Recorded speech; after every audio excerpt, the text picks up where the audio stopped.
ఓం సాయిరామ్ సమర్థ సద్గురు సాయినాథ్ మహారాజ్ కీ జై. మన సాయి బిడ్డలందరికీ నమస్కారం ఫ్రెండ్స్. ఎలా ఉన్నారండి? ఏం చేస్తున్నారు? అందరూ బాగున్నారు కదా? మన సాయినాథుని దయ వల్ల అందరూ బాగుండాలని, సంతోషంగా ఉండాలని మనస్ఫూర్తిగా కోరుకుంటూ ఈరోజు వీడియోని అయితే స్టార్ట్ చేస్తున్నాను. ఇక ఈరోజు వీడియోలో సాయినాథుడు ఏం చెప్తున్నారు అంటే, తల్లి నువ్వు కోరుకున్నది ఏది కూడా అసలు తీరడం లేదు అని నువ్వు ఎంతో కోపంగా ఉన్నావు కదూ.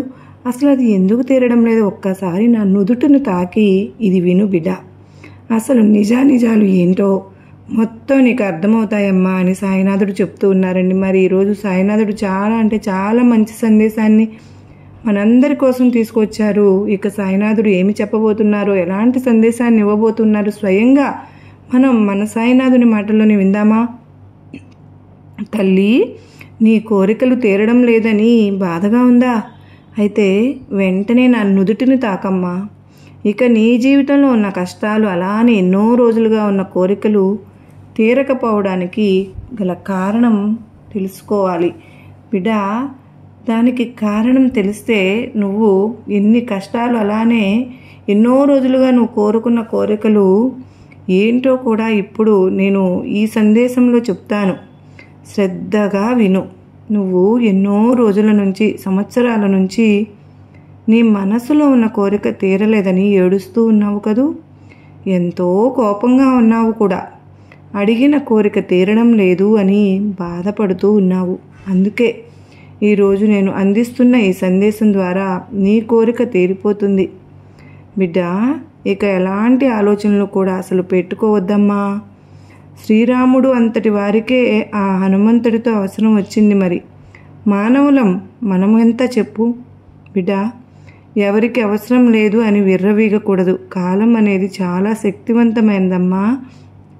రూపురేఖలనే కాదు బిడ్డ, చేతిలో ఉన్న గీతలను కూడా మార్చగలదు. కనుక నీకున్న కష్టం అనేది చెప్పుకోవద్దు ఎవరికి. నీ కోరిక తీర్చే బాధ్యత నీ తండ్రిగా నాదే కదా.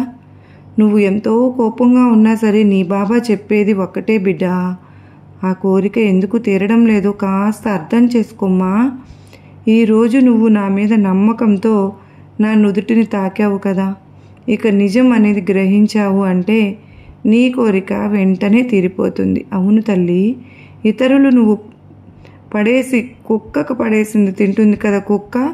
మనం పడేసింది దాన్ని చులకనగా చేసి చూడకూడదు. అయినా సరే అదే సింహం అయితే భయం. ఎందుకో తెలుసా? కష్టపడి వేటాడి తింటుంది కనుక బిడ్డ. అందుకే తినేది రొట్టె ముక్క అయినా సరే కష్టపడి మనం సంపాదించుకున్నది తింటే చాలు. ఎవరి దగ్గర ఎవరి చేతులు చాచకూడదు. అర్థమైంది కదా?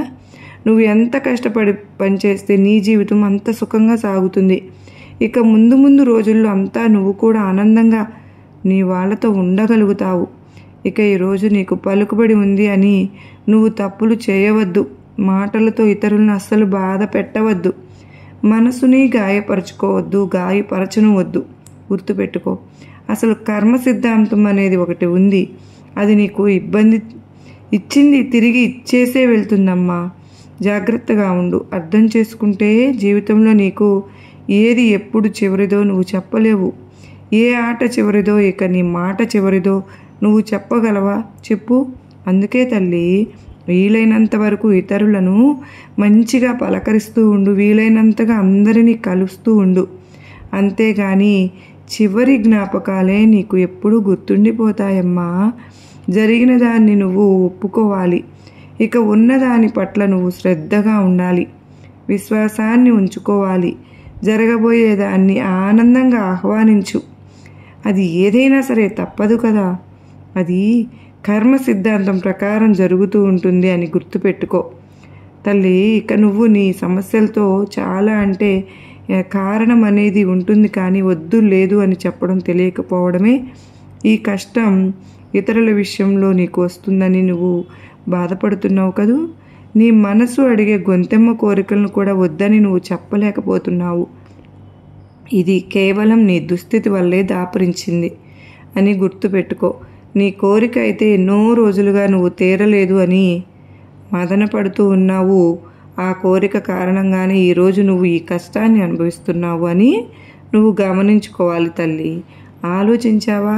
నీకే అర్థమవుతుంది. ఏ కోరిక అయితే నువ్వు ఎప్పుడూ కోరుకుంటూ అనుభవిస్తూ ఉన్నావో, ఏ కోరిక అయితే తీరలేదు అని నిరంతరం బాధపడుతూ ఉంటావు. పుట్టుకతో ఎవ్వరిది జీవితం పూలవనం కాదు కదా. ఏ ఒక్కరి జీవితం కూడా అలా ఉండదమ్మా. ప్రతిసారి జీవితాలు కూడా లేచే కెరటాల్లాగా ఉండాలి. కానీ నువ్వు ఒక్కదానివే కాదు, ఈ భూమి మీద సమస్యలు అన్నవి అందరికీ లేకుండా ఎవ్వరూ లేరు, అందరికీ ఉన్నాయి. అయితే రేపటి రోజున సంతోషం వస్తుంది అన్న ఒక్క ఆశతోనే అందరూ నవ్వుతూ జీవిస్తూ ఉన్నారు. ఇది నువ్వు అలవాటు చేసుకో బిడ్డ. ఇదే జీవితం యొక్క రహస్యం. ఆస్తులు సంపాదించలేదు అని, కన్న వారి మీద కోరికలు తీర్చలేదు అని భగవంతుడి మీద ద్వేషం అనేది పెంచుకోకూడదు తల్లి. కానీ పెంచుకోవడం వరకే కదా కన్నవారి బాధ్యత, కాపాడడం వరకే ఆ భగవంతుడి బాధ్యత కూడా. సంపాదించడం, సాధించడం అన్నీ కూడా నీ ప్రయత్నం మీదే ఆధారపడి ఉంటాయని గుర్తుపెట్టుకోమ్మా. కష్టపడే దాంట్లోనే ఉంటుంది గౌరవం. మోసం చేసే దాంట్లో ఖచ్చితంగా పతనం అనేది మాత్రమే ఉంటుంది బిడ్డ. నిజాయితీగా నువ్వు ఉన్నంత వరకు ఒకరి ముందు నువ్వు నటించాల్సిన అవసరం లేదని మర్చిపోవద్దు. నీ బలం ఉపయోగించి ఎదుటివారి మీద గెలవడం చాలా సులభమే. కానీ నీ గుణాన్ని ఉపయోగించి ఎదుటివారి మనసును నువ్వు గెలవడం ఎంతో కష్టం. ఈ లోకంలో డబ్బుతో పొందగలిగేది ఏది కూడా శాశ్వతం కాదమ్మా. కానీ కేవలం మనసుతో పంచే స్నేహం, ప్రేమ, ఆప్యాయతలు ఎప్పటికీ కూడా శాశ్వతమైనవి అని గుర్తుపెట్టుకో. స్నేహపూర్వకమైనవి కూడా నీ చుట్టూ అలాంటి వాళ్ళు ఉంటే మాత్రం వారందరినీ కూడా నీ ఆత్మీయులుగా భావించి వదులుకోకుండా జాగ్రత్తగా కాపాడుకో తల్లి. అలాంటి వారి ప్రేమ నీకు ఎంతో గౌరవ మర్యాదలను తెచ్చిపెడుతుందమ్మా. ఈరోజు నువ్వు నా మీద నమ్మకంతో నా నుదుటిని తాకావు కదా. అసలు ఇప్పుడు నువ్వు నా నుదుటిని ఎందుకు తాకావు? ఎందుకు అని అంటే, నీ బాబా నీకు ఏమి చెప్పినా సరే వెంటనే నువ్వు కోరిన ప్రార్థనలన్నీ తీరుస్తాను అనే నమ్మకంతోనే కదమ్మా తాకావు. ఎందుకంటే నువ్వు నా బంగారు బిడ్డవు కనుకనే నీ బాబా చెప్పినట్లుగా నువ్వు నడుచుకుంటున్నావు. అందుకే నీ సాయి ఏం చెప్తే అది నీ జీవితంలో జరుగుతుంది అని నమ్ముకుంటావు. కాలం ఎప్పుడు కూడా ఒకేలాగా ఉండదమ్మా. తల పొగరుతో తిరిగిన వాళ్ళను తల దించుకునేలా చేస్తుంది ఈ కాలం అనేది. చాలా శక్తివంతమైంది. తల దించుకుని బ్రతికిన వారిని కూడా ధైర్యంగా తల ఎత్తుకుని బ్రతికేలాగా చేస్తుంది. నవ్విన వాళ్ళని ఏడిపిస్తూ ఉంటుంది, ఏడ్చే వారిని నవ్వేలా కూడా చేస్తుంది. గుర్తుపెట్టుకో, కాలం చేతిలో అందరూ కీలుబొమ్మలుగా ఉండవలసిందే బిడ్డ. అసలు ఈ రోజుల్లో బంధం అనేది ఎలా ఉంది అంటే తామరాకు మీద నీటి బిందువులాగా ఉంది. జాగ్రత్తగా కాపాడుకో. నువ్వు సంతోషంగా ఉండాలి అంటే దానికి ఒక్కటే దారి అని నువ్వు గుర్తుపెట్టుకు. ఇతరుల గురించి చెడుగా మాట్లాడకుండా, ఆలోచించకుండా ఉంటే చాలు. అదే నీ జీవితాన్ని సుఖమయం చేస్తుంది. గుర్తుపెట్టుకో బిడ్డ.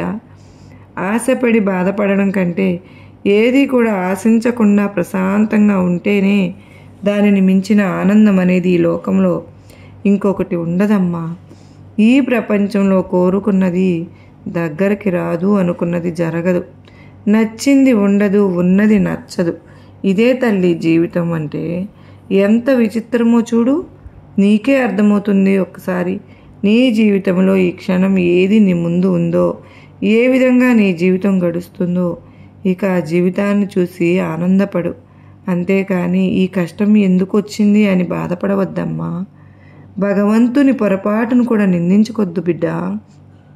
భగవంతుడు చేసేది ఏమీ లేదమ్మా. ఈ జన్మ నుంచి నువ్వు తెచ్చుకున్న కర్మనో లేదంటే ఈ జన్మలో నేను అనుభవిస్తున్నా అని భ్రమపడకు. మరణానికి మించిన సమస్య అనేది ఏదీ లేదు బిడ్డ. చావుకి మించిన భయం అనేది కూడా ఏమీ లేదు. అది వచ్చేలోపు నీ జీవితాన్ని సంతోషంగా ఉండేలాగా చూసుకో. అది వచ్చి నిన్ను పలకరించేలోపే నీ జీవితాన్ని ఎప్పుడు ఆనందమయం చేసుకో. అమ్మా, విజయం అనేది నీ జీవితంలో పట్టుదలతో నువ్వు సాధించాలి. నువ్వు ధైర్యంగా ముందుకు వెళ్ళి నీ గమ్యాన్ని కనుక నువ్వు చేరుకోగలిగితే ఎంతకంటే ఇంకేం కావాలి చెప్పు. ఈ లోకంలో వచ్చేవి పోయేవి మూడే తల్లి: పేదరికం, వ్యాధి, డబ్బు. వచ్చినా వదిలిపోనివి ఏంటో తెలుసా? కీర్తి, జ్ఞానం, విద్య. ఇవి పోతే రానివంటూ కూడా ఉన్నాయమ్మా. అవే 3: కాలం, యవ్వనం, పరువు. ఇవి 3 పోయాయి అంటే మళ్ళీ తిరిగి వస్తాయా? రావు కదా. వెంట వచ్చేవి కాదు, మాత్రం 3ఏనమ్మా తల్లి. బిడ్డ, పాపం, పుణ్యం, నీడ, ఇవి మాత్రం చాలా జాగ్రత్తగా గుర్తుపెట్టుకో తల్లి. నువ్వు అర్థం చేసుకోగలిగితే నీ జీవితం ఎప్పుడు కూడా బాగుంటుంది. నీ జీవిత ఆశయాన్ని నువ్వు ఎప్పుడు కూడా వదులుకోవద్దు. నీ గమ్యాన్ని నువ్వు చేరేంత వరకు, నువ్వు దానిని సాధించే వరకు దాన్ని ఖచ్చితంగా దృష్టిలో పెట్టుకుని అడుగులు ముందుకు వేయాలి. అవును తల్లి, నువ్వు కోరిన కోరిక తీర్చలేదు అని నా మీద నువ్వు అలిగావు కదూ, కోపంగా ఉన్నావు కదూ. ఎందుకమ్మా? జీవితంలో ఏది ఎప్పుడు రావాలో అప్పుడే ఖచ్చితంగా నీ ముందుకు వస్తుంది. ఏది ఎంతకాలం నీ దగ్గర ఉండాలో అంతవరకు మాత్రమే ఉండి వెళ్ళిపోతుంది. ఇక ఏది ఎప్పుడు వదిలిపోవాలో అప్పుడు తిరిగి వెళ్ళిపోవాల్సిందే. ఇందులో ఏది కూడా నువ్వు ఆపను లేవు, మార్చను కూడా లేవు. ఇక నీ చేతిలో ఉన్నదల్లా ఒక్కటేనమ్మా. ఉన్నంత వరకు నీతో ఉన్న వాటి విలువ నువ్వు జాగ్రత్తగా తెలుసుకుని జీవించగలిగితే చాలు తల్లి. సంతోషంగా ఉంటావు. ఎటువంటి వ్యక్తినైనా సరే పరిస్థితులు అనేవి మార్చేస్తున్నాయి బిడ్డ. సున్నితంగా ఉన్నవారిని కటువుగా, కఠినంగా ఉన్నవారిని సున్నితంగా. కాలంతో పాటు మనిషిలో మార్పు కూడా సహజమే బిడ్డ. ఎందుకు ఎప్పుడు కూడా ఒకేలాగా అందరూ ఉంటారు అని ఎవరిని అనుకోవద్దమ్మా. ఒకరి మీద అసూయ ద్వేషాలు నువ్వు పెట్టుకుని అవి జరగకుండా బాధపడడం కన్నా ముందుగానే నిన్ను నువ్వు నమ్ముకో బిడ్డ. ఎవరి మీద నమ్మకం పెట్టుకోవద్దు. ఈ ప్రపంచం అనేది ఎంతో వింతగా ప్రవర్తిస్తుంది. కాలం అనేది ఎటు వెళ్తుందో అర్థం కాని స్థితిలో ఉన్నారు అందరూ కూడా. అసలు అప్పట్లో మనుషులకు వయసుకు చూసిన మర్యాద ఇచ్చేవాళ్ళు. మరి ఇప్పుడు ఎలా ఉన్నారో చూడు తల్లి. మనుషుల వెనుక ఉన్న డబ్బుని, కేవలం ధనాన్ని చూసి మాత్రమే మర్యాద ఇస్తూ ఉన్నారు. ధనం ఉన్నవాళ్లే గుణవంతులు అవుతున్నారు, గుణం ఉన్నవాళ్ళు దరిద్రులు అవుతున్నారు. నిజమే కదమ్మా. మరి కాలం ఇలాగే ఉండిపోదు. ప్రేమ లేని మనిషి ఈ లోకంలో ఉండరు, గాయం లేని గతము ఉండదు. ఇక ఇవి రెండూ లేనిదే జీవితమే అసలు ఎవరికీ ఉండదమ్మా.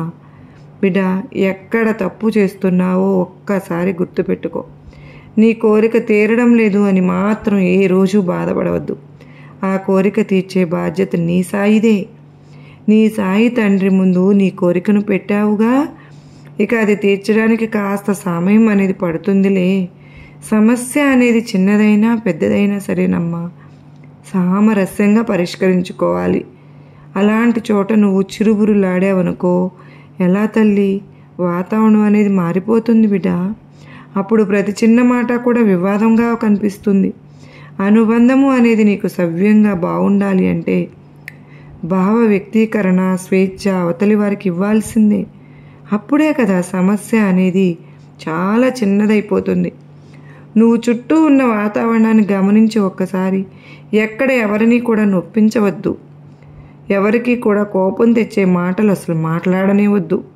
నువ్వు ఎంత సామరస్యంగా ఆలోచించి నీ పనులను నువ్వు సవ్యంగా చేసుకుంటూ వెళ్తావో ఇక నీ చుట్టూ ఉన్న వాతావరణాన్ని కూడా అంతా అనుకూలంగా, సానుకూలంగా మారిపోతూ ఉంటుంది. అప్పుడు నువ్వు అన్నీ మార్చుకోగలుగుతావు. అప్పుడే నువ్వు ఎంత ఎత్తుకు ఎదగగలుగుతావో గుర్తుపెట్టుకోమ్మా. బాబా, నేను ఎవరితోనూ మాట్లాడకపోతే నాకు పొగరు అని అనుకుంటారేమో అని నువ్వు భయపడుతున్నావు కదా. కానీ నీ మనసుకి ఎన్ని గాయాలు అయ్యాయో అది కేవలం నాకు మాత్రమే తెలుసు బిడ్డ. ప్రతి మనిషి వెనుక ఏదో ఒక తెలియని బాధ ఖచ్చితంగా ఉండే ఉంటుంది. ఆ విషయం నువ్వు గ్రహించాలి. నీకు అన్నీ అర్థమవుతాయి. అసలు ఒక్కొక్కసారి నీ మౌనమే సమాధానం కూడా అవుతూ ఉంటుంది. ఇప్పుడు నీకు అర్థం కాకపోయినా రాబోయే రోజుల్లో నీ పరిస్థితి నీకు అర్థం చేసుకుని ముందుకు వచ్చి నీకు కావలసిన వారే నీ కష్టంలో పాలు పంచుకుంటారు. ఎవరైతే నీ గురించి ఏమనుకుంటున్నారో అనేది పర్వాలేదు తల్లి, వదిలేసేయి. కానీ నీ వ్యక్తిత్వాన్ని వేలెత్తి చూపితే మాత్రం అస్సలు నువ్వు ఊరుకోవద్దమ్మా. ఒకరి వ్యక్తిత్వాన్ని వేలెత్తి చూపే హక్కు ఇక్కడ ఎవరికి కూడా లేదు బిడ్డ. నీ మనసు అనేది ఇప్పుడు కలత చెందింది కదూ, అందుకే కదా బాధపడుతూ ఉన్నావు. మరి ఈరోజు నీ కోరిక తీరడం లేదని మాత్రమే కదా అలిగావు. ఇక మరి ఈరోజు నీ బాబా నీ కోసం నా నుదుటిని తాకమని చెప్పాను కదా. ఇక నువ్వు నా నుదుటిని తాకి కళ్ళు మూసుకుని నా ముందు కూర్చుని ఉన్నావు. ఈరోజు నువ్వు నేను చెప్పగానే నా నుదుటినే తాకావు కదా. నువ్వు ఎంతో అదృష్టవంతురాలివమ్మా. అవును బిడ్డ, అవును. ఇక నీకు రాగబోయే రోజుల్లో సంతోషకరమైన జీవితాన్ని నీ సాయి అనుభవించబోయేలాగా చేస్తాను. ఇక నువ్వు ఆనందంగా ఉండడానికి సిద్ధంగా ఉండు. మిగతా పనులన్నీ నేనే చేస్తాను. నీ సాయి మాటలు నీకు ఊరటను ఇస్తున్నాయని అనుకుంటున్నావు కదా. ఎందుకంటే తల్లి, ఈరోజు నువ్వు నేను కనీసం నీకోసం నా మీద నమ్మకంతో భక్తి శ్రద్ధలతో నా నుదుటిని తాకిన నా బిడ్డలకు ఇక ఏ విధంగా నీ జీవితంలో ఆనందం అనేది రాబోతుందో నీ బాబా చెప్పే మాటలు నువ్వు విన్న తర్వాత నీకు అర్థమైందని ఆశిస్తున్నాను.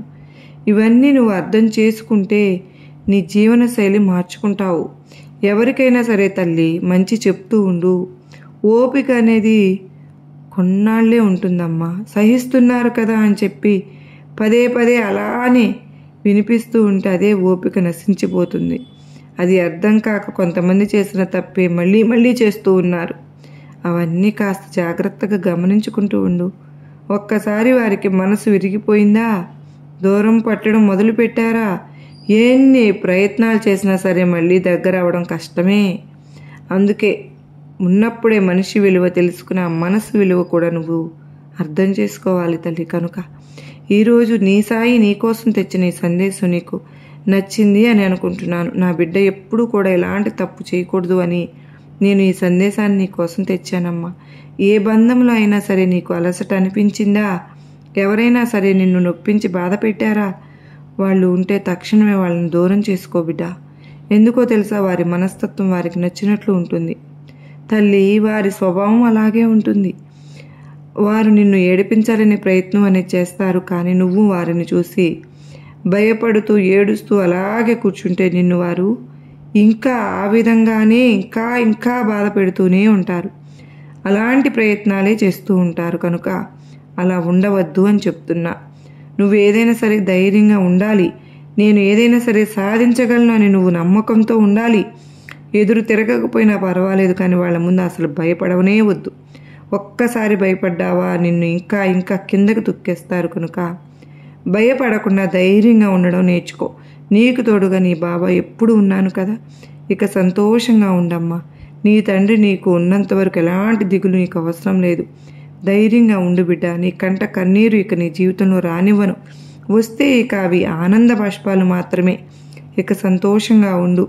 నీకు నా ఆశీస్సులు ఇస్తున్నాను బిడ్డ, ఆశీర్వాదాలు తీసుకో అంటూ సాయినాథుడు మనకు అత్యద్భుతమైన సందేశం అందించారు కదా ఫ్రెండ్స్. మరి ఈ సందేశంలో ఎంతో అర్థం పరమార్థం దాగి ఉంది కదూ. అదంతా మనకు అర్థమైంది కదూ. గొప్ప నమ్మకం ధైర్యం కలిగింది కదూ. నచ్చింది అనుకున్న వారు ప్రతి ఒక్కరూ కూడా ప్రతి ఒక్క సాయి బిడ్డకు షేర్ చేయండి. మరలా మరో చక్కని సాయినాథుని సందేశంతో మరలా మిమ్మల్ని అందరినీ కలుసుకునేంత వరకు ఆ సాయినాథుని కృపా కరుణా కటాక్షములు మనందరిపైన ఉండాలి అని చెప్పి మనస్ఫూర్తిగా బాబావారిని వేడుకుంటూ సర్వే జనా సుఖినో భవంతు. జై సాయిరామ్.